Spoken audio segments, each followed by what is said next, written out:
guys coming up from Plymouth. As soon as they come, then I'll have him come on the court. Good. Press 5, take it, go. All right. He's gonna work Until the guy's done. and I think he might have been the guy who said it would help out. So, okay. Start it. So, you're good.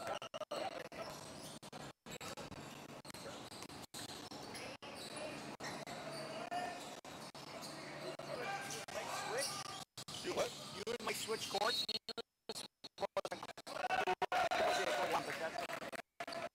We're fighting. You're on these guys, yeah.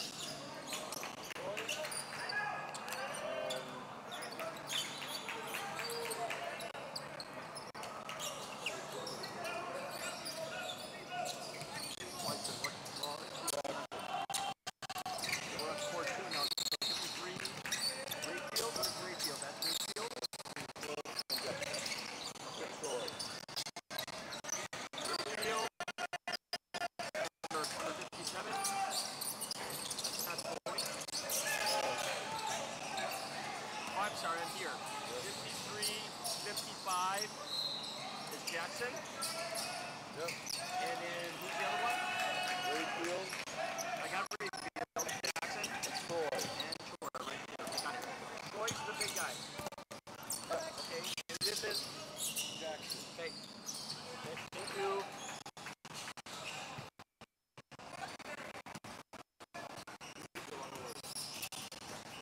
Jackson does?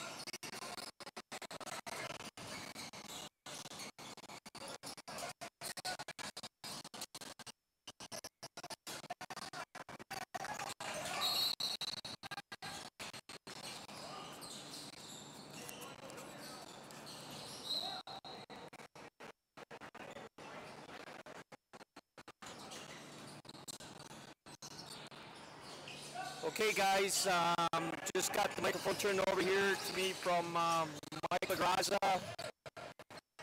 to court 2 here for the 6 o'clock game, I believe.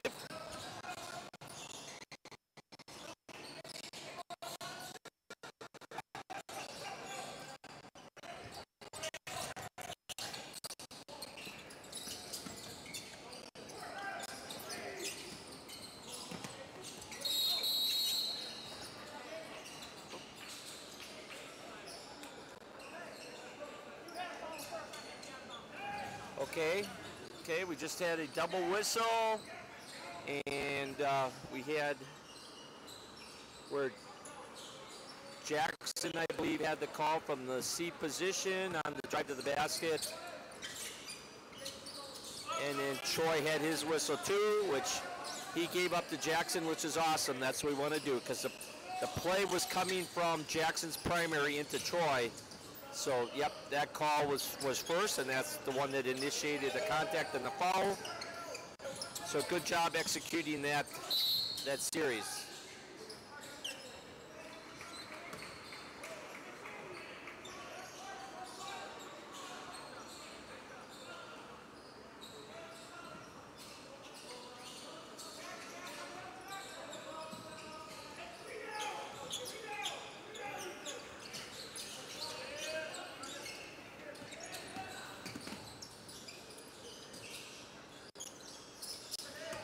All right, good mechanics here on the three-point attempt. Trail had the shot come out of his primary, marked it, went in, scored it, and C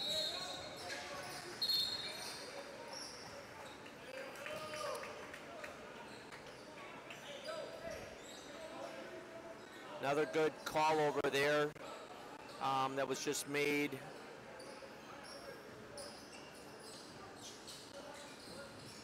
That was a good blocking foul call that was called down there.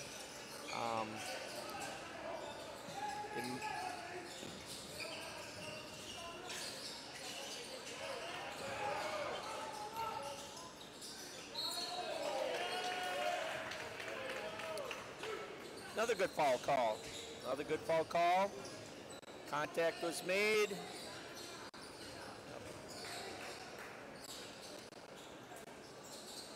Okay, there we go.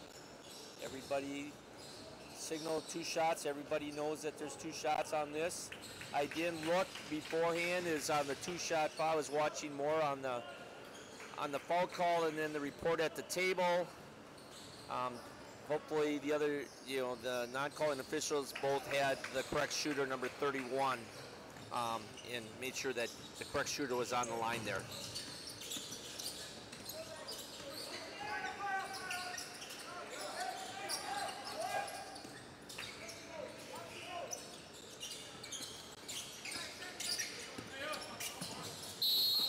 There we go. Nope. Yep.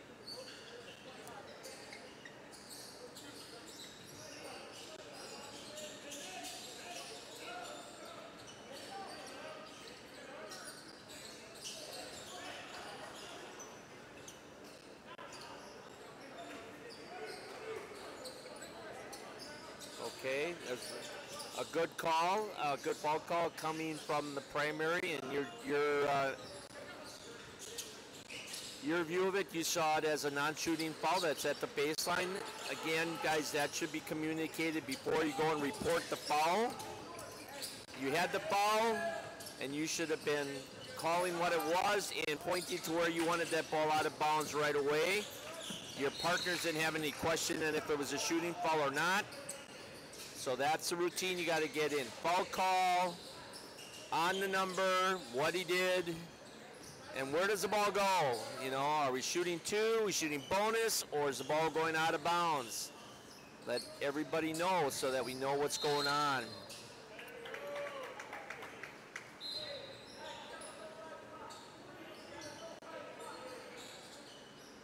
There's a good call. Guys right now are making good calls. I mean, they're solid on what needs to be called, and that's what's most important in the game, is making sure that foul calls are called, violations are called. Good 3-point mark and 3-point attempt.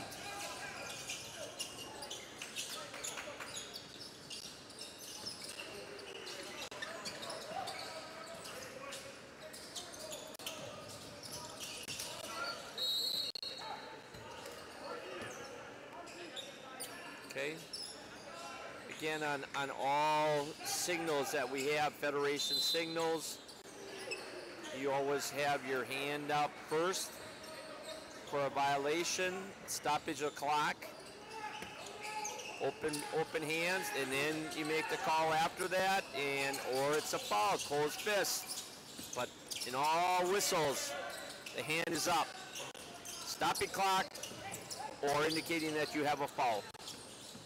Not just the whistle and blow and point. You got to stop the clock.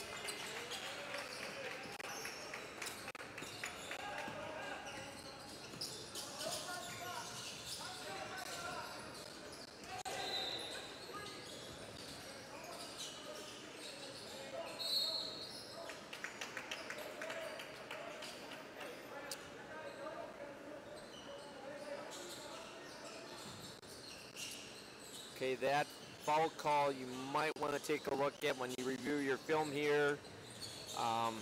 Again, that was stretching across the lane. Your partner in the C position was kind of looking right at it, so I would look at that one. That was one probably you could have passed on. Your partner didn't call it, but if you're 110% sure that he didn't see it, you get a patient whistle and then got it. So, but I take a look at it.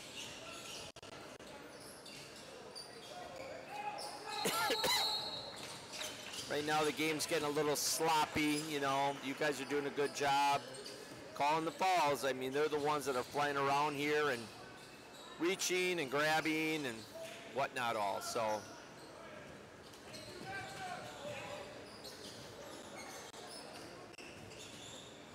Okay, I'm watching right now. We had subs come in.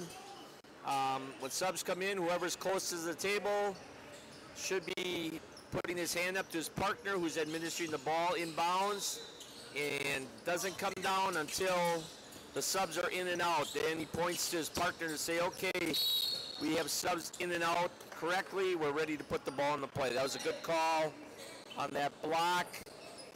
Okay, he pointed baseline, so that's where it should go. Now, why are we calling rotation? There we go. He's pointing. Where your official makes the call, after the the call, he makes the call. Foul or violation, and then he should be. Then he should be pointing to where you want that ball coming in bounds. And you guys got to watch that, and that's where the ball comes in, and that's how your rotation starts. Or where you position yourself on those situations where whoever is over by the table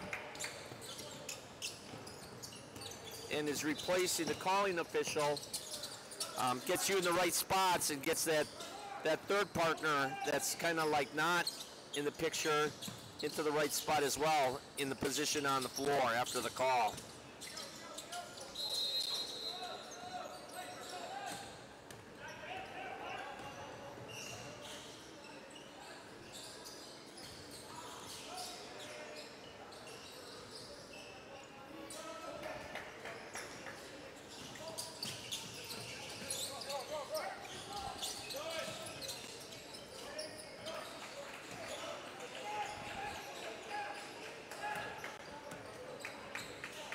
For the most part, from what I'm seeing that you guys are having the floor covered in your areas of position you're supposed to be in.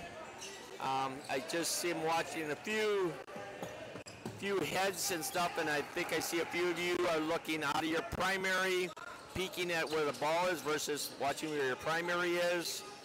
One thing you need to work on in three-person is you gotta know your primary, trust your partners.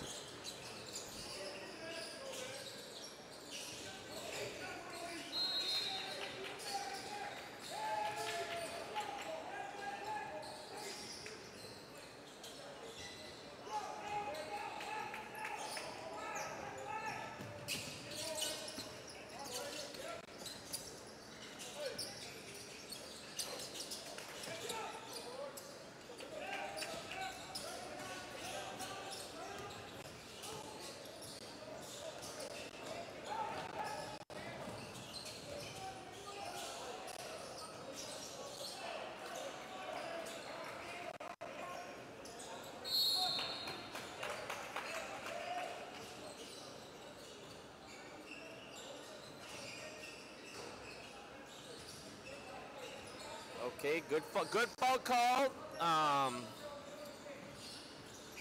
believe you were in the lead coming from your primary. You called the push or whatever. But remember, in the front court, you cause a rotation. You're going over to report at the table. You stay at the table. You become that new person over there. Your partner who's over there by the table, and that spot comes over and takes the ball out of bounds. It was coming from your primary, so you want to bring it back over to this other sideline to take it inbounds. Because if the ball's inbounded on the other side over there, then it should have been your C partner's call, and then he should have pointed to take it out of bounds there. So.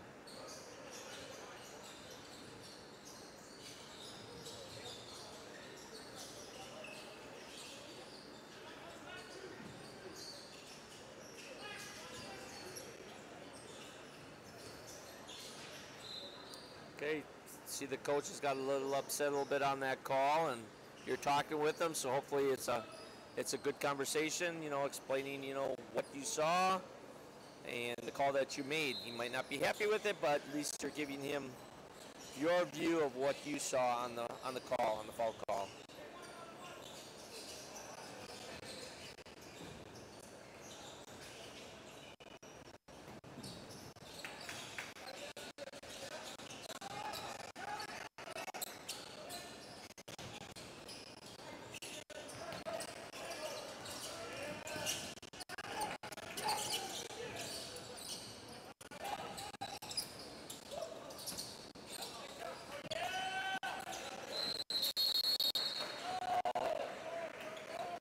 All right, so in that situation, we have a jump ball situation, three-person mechanics. You always want to have two officials coming in there. So it should have been, in this situation, the two closest officials. From where I'm sitting here, I probably would have had the current lead, and the C would have been the two closest to that. The trail then would have stayed out and observed the rest of the players on the floor that nothing is going on. But you always want two players coming in just in a scrum situation and a hell ball. You want two officials to be in there.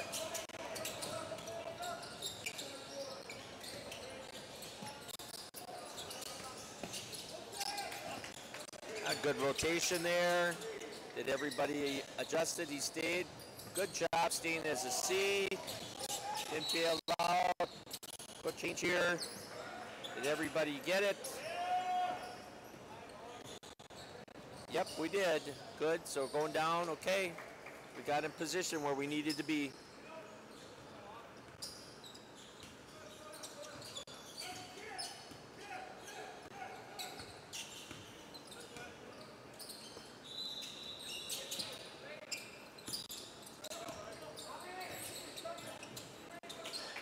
I'm watching eyes right now on this transition here, or this front court run of the game here. It looks like everybody's got their eyes on their primary. That's awesome. We're not ball watching. That's what it's all about. Good. That was a good job. I was watching your eyes, and you guys all were on your primaries, looking at what was going on, watching players, and not focusing on, you know, where the ball was.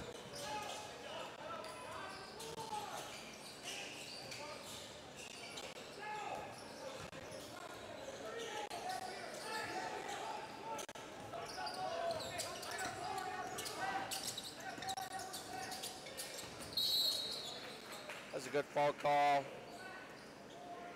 Okay, before you turn in and do your reporting, again, you should have pointed that the ball's going to be out of bounds there.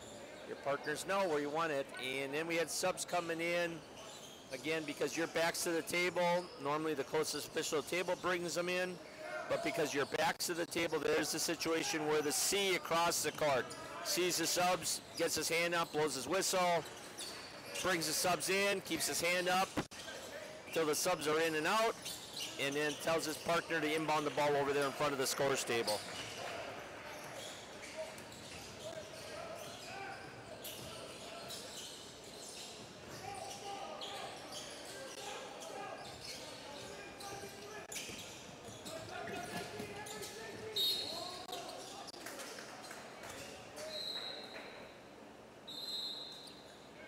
Okay, we got the foul call, good foul call, or whatever.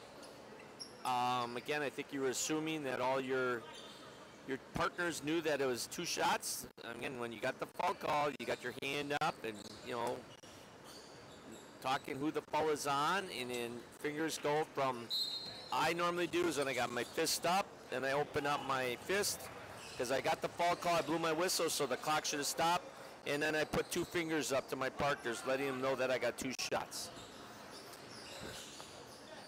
And then the other two, again, I was watching. I don't think you guys were knowing for sure who the shooter was. Yeah, just letting whoever walked to the line, you know, go in there. And I normally do is put my fingers out, you know, just at the shooter, and making sure that he's the right guy that's walking to that line to shoot the free throws.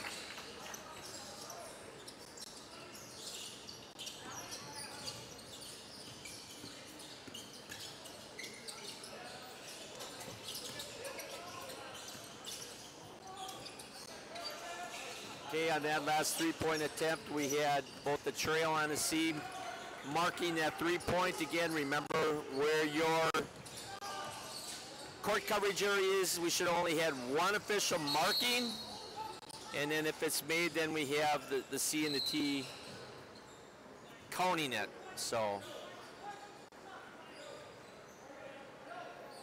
okay, bringing the subs in. Your hand should stay up. Okay, now we know we're in the bonus, okay? So, hopefully we remembered who the shooter was. I know in this situation, it's always difficult. I don't know if the scoreboard even reflects that you're in the bonus. I know they have the possession arrow over there, but I don't know if the bonus is up there. But in a real game situation, you need to know that you're going to be in the bonus. So when it gets to that 17 foul, everybody on the crew knows when there's a foul and you know who that shooter's going to be again. That's the one thing that I think is lacking when I watch officials, even veteran officials, do not communicate who their shooter is. And guys could just walk up the line, and then it's a argument with the coaches or whatever, saying that's not the right shooter on there, and then you got to do the guesswork of if you got the correct shooter or not.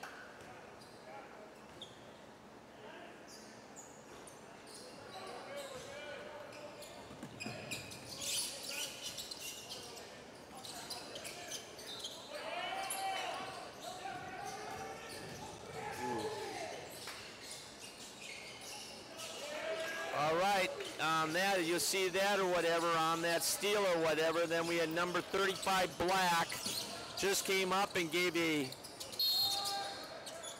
football block to allow his teammate to get around the defender. And there was nothing called or whatever. I know the coach saw it right there, it was right in front of him. That could have been, let's see, if that would have been the trail going down, could have saw that, or the C could have saw it. I mean, any one of you probably, I don't know. Again, you have to look at the film where you actually were, but somebody should have got that ball. That was definitely an illegal block on Waupun, on the Black team, when they stole the ball and were going down to their bucket.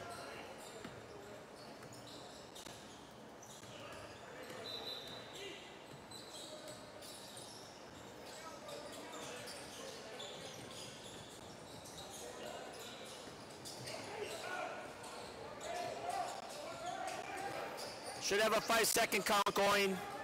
He's been dribbling that ball for well over 10 seconds. And there was a guard in front of him, a defender in front of him that was within the space, you know, that it should have been and stuff. So, all right. First step it over.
All right, the second half is underway. We talked about making sure that we're consistent, good, solid ball calls the second half, just like we had the first half.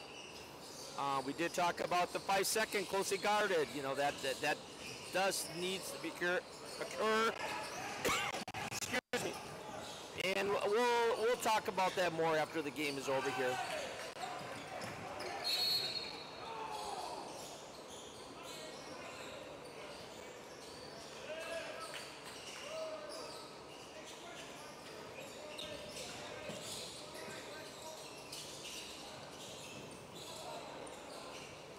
Okay, White is going to play some pressure defense now, so they're like going to be in their face. Looks like the second half you're scrapping and trying to steal. So we could have some, some foul situations, and so we want to make sure we're on top of it. I saw that the travel was called. I'm not quite sure. If it was a travel or not, I guess you guys can look at it when you see the film. If the pivot foot, was up and down before the ball was released, or he took that extra step. I don't know. So, okay.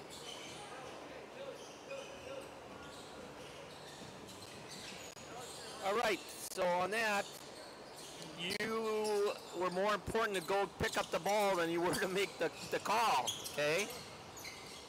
There's no reason to pick up the ball. You blew your whistle, it's your sideline.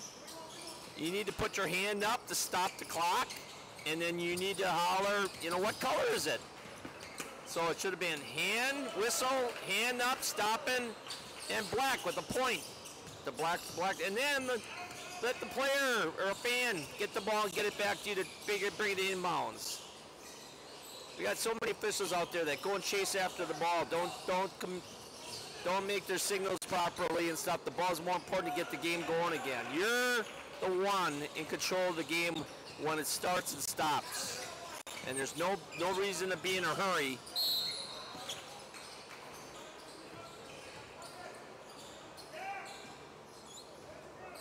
Okay, we're going to talk about that too. I'm going to say right now that anytime you call a foul in your primary, there we go. Okay, you guys did it correctly. Okay, I don't know if it was accidental or because it looked when you pointed, you were pointing the ball to go out of bounds opposite of where you made the call. But we did bring it in the right spot. Okay, we had two hands up there again, marking that three-point shot. Somebody wasn't supposed to have their hand up. Whose primary was it in? One marks. And if it's made, then we have two that are counting it, mirroring each other.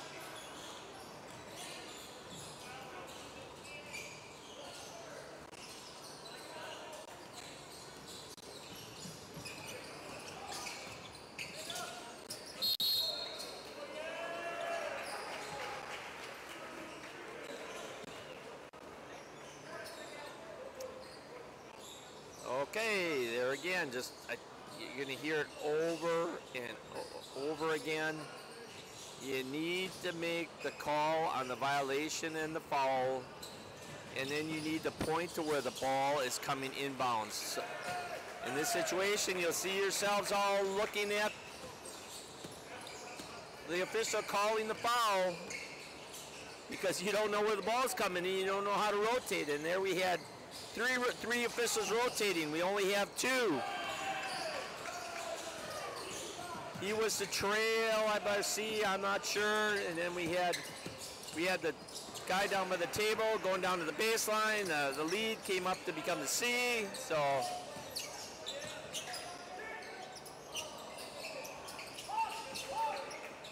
it all's got to do with that communication, with that pointing of where the ball's coming inbounds. So we know where it's at and then who's moving and rotating.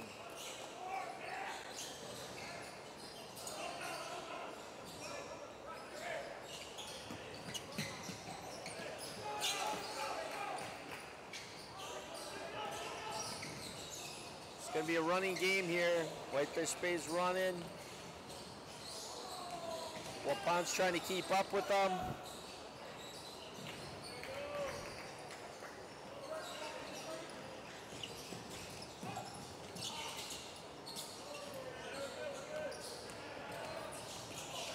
One thing now.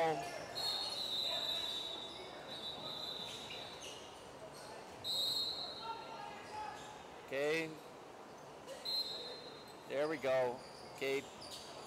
Pass off those subs. I mean, he wasn't getting him in. You blew him, but get your arm down now. He's got the subs. We got a wrong guy that keeping his hand up there on the subs coming in. It should have been by the table.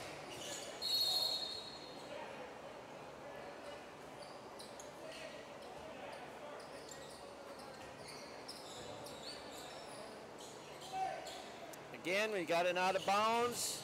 You blow your whistle, hand goes up, stop clock, and then whack with a point. It's not just whistle, arm up, and just a point.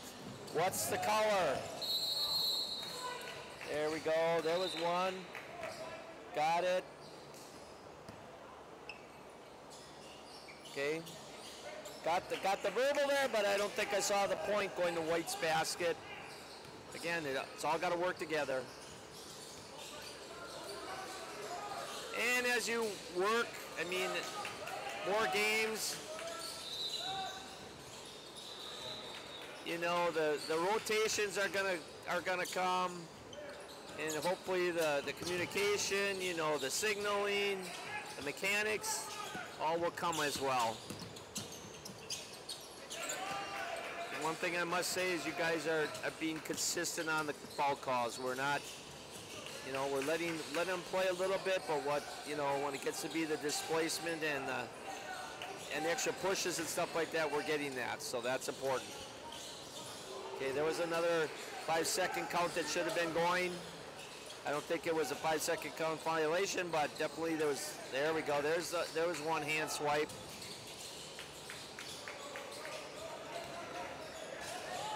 There's a travel. Ooh. Okay. All right.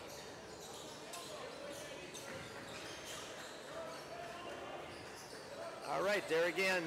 Look at that one. Where was that player? Whose primary was it in? And then the foul was called. Why we're in the front court? Why didn't we rotate over to the table, the report, and the official over by table side come and replace you?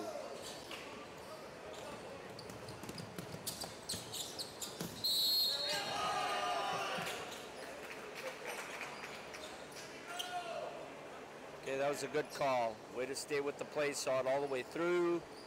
Saw the defensive man come into the shooter as he was releasing the ball.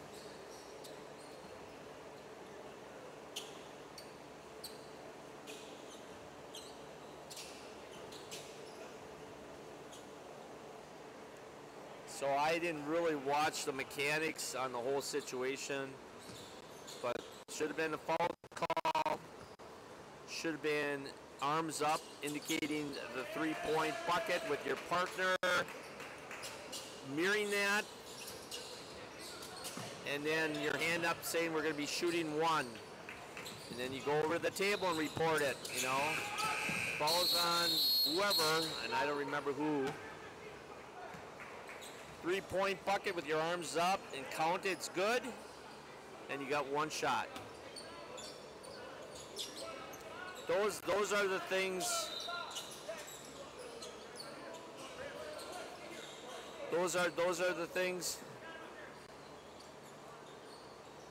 Those are the things that are going to make you a much better official, and it's not only at the three-person as you're learning today, but the same if you're doing two-person. It's the same thing. Your mechanics, your arm positioning, all of that.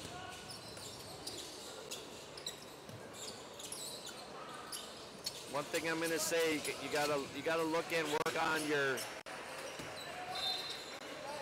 your reporting or your sub replacements and stuff. We just don't have our hand up with our whistle, bringing subs in, and keeping our hand up to our partner when he's inbounding the ball. Excuse me.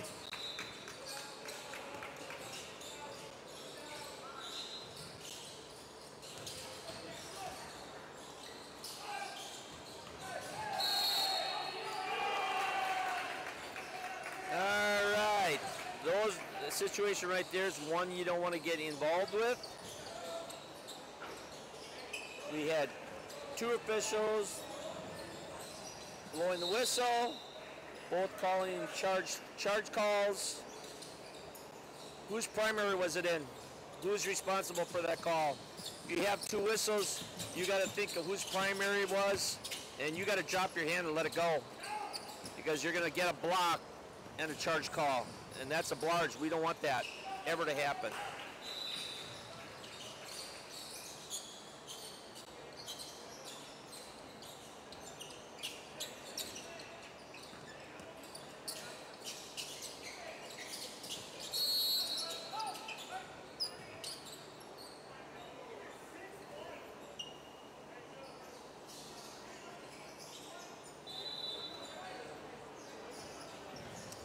Okay, there we go again with the subs. We're confused again. He's going over to do the reporting. Subs are there. He does his reporting first. Sees the subs are there, then he brings them in. Doesn't need any help from any other partners unless he's totally doesn't see it. Take a look at that play. Was that an illegal screen down there that caused that guy to...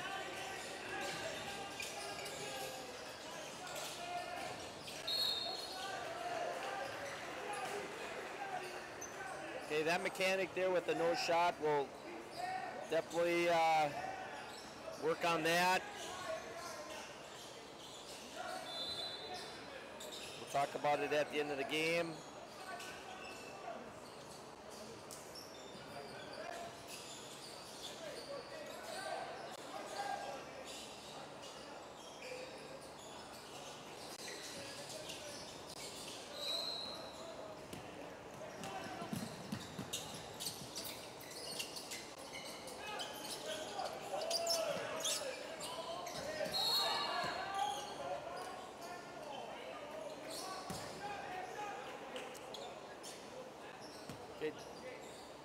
We'll just, again, we'll make sure, again, look on that too and stuff like that. Contact, you know, do you think it was incidental, or was there some reaching that was occurring that needed to be...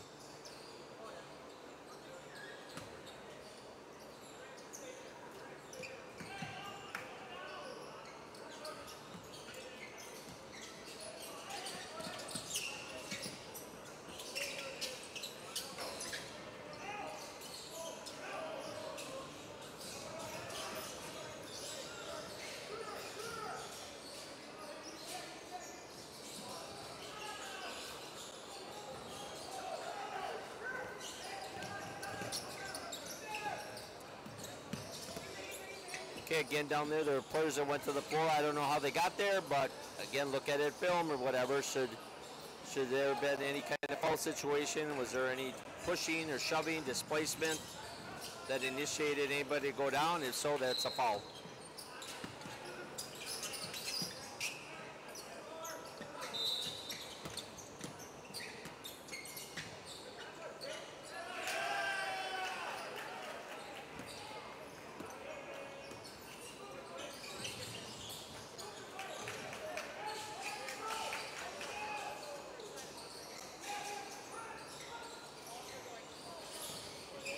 Okay, this time I'm watching the play that's going on.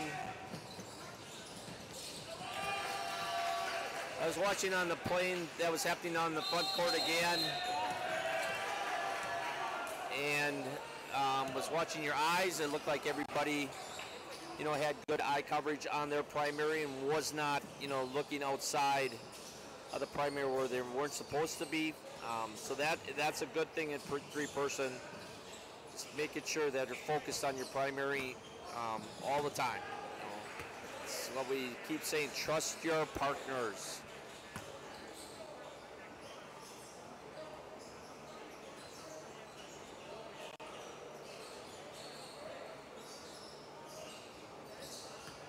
Good timeout mechanic over there, from what I remember. You know, blowing the whistle, playing that timeout. Again, not so worried about, you know, where you're positioned out for the timeout, but, you know, in regular situations, know where you go. You know, where the ball's coming back inbounds, who's got it. That, you know, that person should be right by the spot there. The other two officials are taking a position, whether it's a full timeout down by the blocks or if it's a 30-second timeout, then it's on the top of the key.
All right, on that last travel call down there, real quickly. Travel occurred where that ball was coming in on the baseline. Again, first of all, when the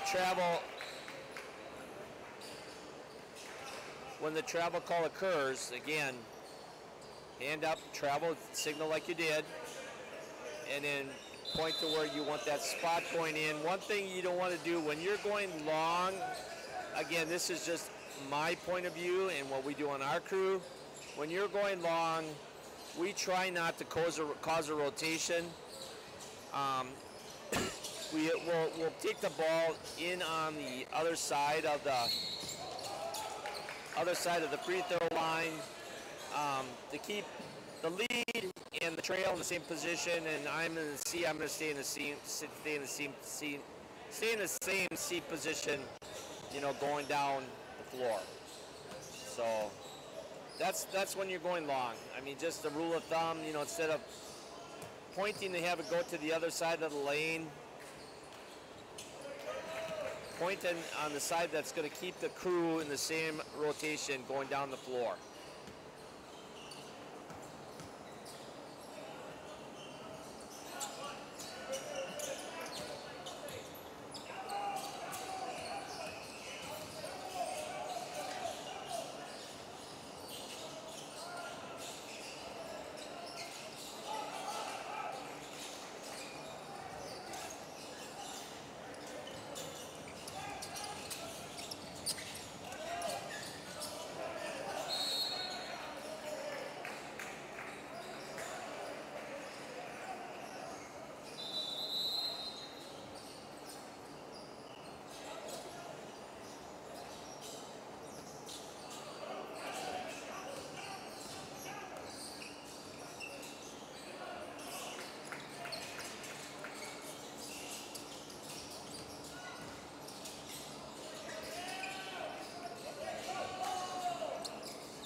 Looks like the game's getting a little helter-skelter now. West Bend is, or not West Bend, Whitefish Bay.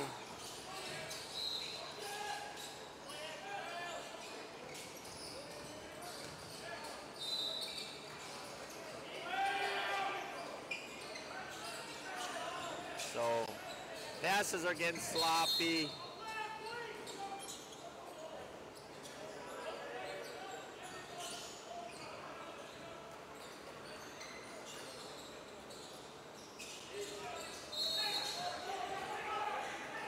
So you gotta manage the game here the rest of the way. So this will be good to see once how you guys do. Good no call there on that shot. Guy flopped. You know, which now this year is a major rule, or going to be, I should say.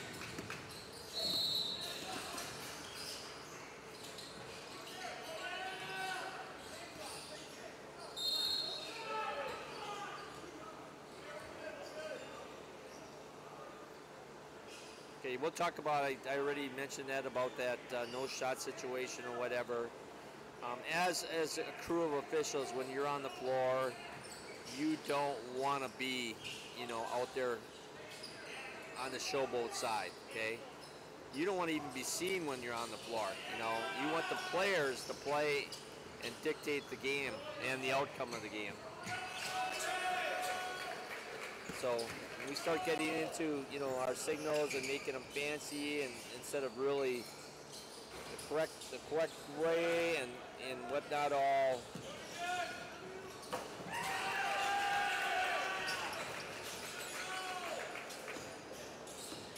Then it starts to make us look as officials, you know, that we're out there, you know, to be the show and not the players on the court. I think West Bend is getting out of gas here now. Well, you got to still officiate, 42 here. He wants to get hammered here yet and get a foul call. All right. That sounds like the game. Okay, good job, guys. Talk to you here, and I'll probably, you know, you'll get most of your information that you're looking for on my voice message here on your tape. If you have any questions or whatever, again, don't be afraid to give me a call and or an email and stuff, and we can discuss it further. Okay, thank you.